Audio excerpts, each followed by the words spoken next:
Friends, ఇప్పుడు 55వ శ్లోకాన్ని చెప్పుకుందాం. ఇక్కడ శంకరాచార్యుల వారు మీరు అబ్జర్వ్ చేస్తే 50వ శ్లోకం నుంచి 56వ శ్లోకం దాకా నత్తి సంభవే అని ఆ శంభుడికి నమస్కరిస్తున్నాను అని శ్లోకాలు రచించారండి. సో ఇప్పుడు 55వ శ్లోకం అయితే నిజంగా చెప్పాలి అంటే జాగ్రత్తగా మనకి విడదీయడం పద విభాగంగాని వస్తే మనం ఇన్ని శ్లోకాలు చదివాం కాబట్టి చాలా ఈజీగా మనం ఆ పదాలకు అర్థాన్ని గుర్తుపట్టగలం. ముందు శ్లోకాన్ని ఆధ్యాయామిత తేజసే శృతి పదైర్వేద్యాయ సాధ్యాయతే విద్యానందమయాత్మనే త్రిజగత సంరక్షణోద్యోగిని ధ్యేయాయ అఖిలయోగిభిః సురగణైః గేయాయ మాయావినే సమ్యక్తాండవ సంభ్రమాయ జటినే సేయం నతి సంభవే. మీరు జాగ్రత్తగా ఒక్కొక్క పదం చూస్తే మీకు చాలా ఈజీగా అర్థమైపోతుంది. ఆధ్యాయ అంటే చాలా మొట్టమొదటివాడు, సర్వ సృష్టికిని మొట్టమొదటివాడు అయిన వాడవును. అమిత తేజసే అంటే అధికమైన తేజస్సు కలవాడవును. శృతి పదై అంటే శృతి అంటే మనకి తెలుసు కదా, వేదవాక్యములచే వేద్యాయ తెలుసుకోదగిన వాడవును. మనకి పరమశివుణ్ణి తెలుసుకోవాలి అంటే శాస్త్రం ప్రమాణం అండి. వేదాలే శాస్త్రాలు, మనకి వేదం వచ్చి తీరాలి. ఆ పరమశివుడి గురించి తెలుసుకోగలిగింది ఓన్లీ వేదాలు ఉపనిషత్తులు వస్తాయి. ఓకే, వేద్యాయ తెలుసుకొనదగిన వాడును. సాధ్యాయ అంటే అన్ని సాధనాలు అంటే తపస్సు, జపము, ధ్యానము వీటన్నిటి ద్వారా నిన్ను సాధించగలం అన్నమాట. సాధింపదగిన వాడవును. భక్త అనుగ్రహం కొరకు ఏ రూపంనైనా ప్రతిష్ఠించబడతాడండి, వివిధ రూపాలతో ప్రతిష్ఠించబడతాడు. తర్వాతది విద్యానందమయాత్మనే అంటే చిదానందమైన ఆత్మస్వరూపుణ్ణు అంటే జ్ఞానానందంతో నిండిన స్వరూపం కలవాడండి. తర్వాత త్రిజగత అంటే ముల్లోకముల యొక్క సంరక్షణ అంటే రక్షించుటయందు ఉద్యోగినే అంటే ప్రయత్నం కలవాడవును.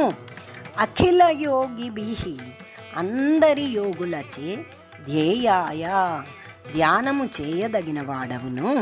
సురగణై అంటే దేవతా సమూహములచే గేయాయ స్తుతింపదగిన వాడవును. మాయావినే అంటే మాయ కలవాడవును. అంటే మాయచే రకరకాల వేషాలు ధరిస్తూ ఉంటాడండి. సమ్యక్తాండవ సంభ్రమాయ సమ్యక్తాండవ అంటే చక్కని తాండవ నృత్యమునందు సంభ్రమాయ తొందర కలవాడును. జటినే జడలు దాల్చిన వాడవును. సంభవే అంటే శుభకరుడివి అయినా తే నీ కొరకు సా ఆ ఇయం ఈ నతి నమస్కారము అగుగాక. మనం వివరణలోకి వెళ్దాం. ఈశ్వరుడు సృష్టికి ముందే ఉన్నవాడు. అతని తాలూకు అంతం ఆది అంతాలు మనకి ఇప్పటిదాకా తెలియదు. సో అందరికన్నా సృష్టికి ముందు ఉన్నవాడు ఈశ్వరుడు. అమితమైన తేజస్సు కలవాడండి. తర్వాత అతన్ని తెలుసుకోవాలి. మరి ఆది లేదు అంతం లేదు అంటున్నారు కదా, మరి అతన్ని ఎలా తెలుసుకుంటాం అంటే వేద వాక్యముల ద్వారా తెలుసుకోదగినవాడు. సాధ్యుడు అంటే మంత్రస్వరూపుడు లేదా సకల శృతి స్మృతి విహితములైన సకల సాధనములకు లక్ష్యమైన వాడు అన్నమాట. చిన్మయము ఆనందమయము అయిన స్వరూప కలవాడు. జ్ఞానానందమయుడు అని చిదానందమయమైన ఆత్మస్వరూపుడు. అతనే ఆనందంలో రమించుకుంటూ ఉంటాడనమాట. అంతేకాదు అతనేంటి ముల్లోకాలను రక్షించడం యందు పూనిక అంటే సంకల్పం కలిగిన వాడు.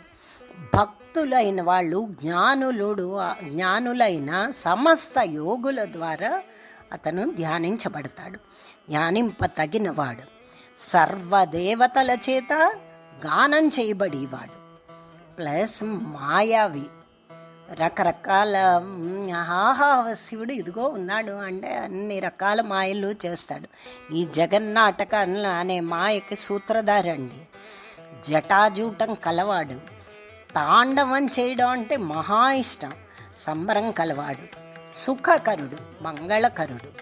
అటువంటి ఆ శంభునికి ఇదే నా నమస్కారము అని శంకరాచార్యులు వారు మన్ని కూడా అలాగే పరమశివుని స్తుతించమని ఈ శ్లోకం ద్వారా చెప్తున్నారండి. బాగుంది కదా.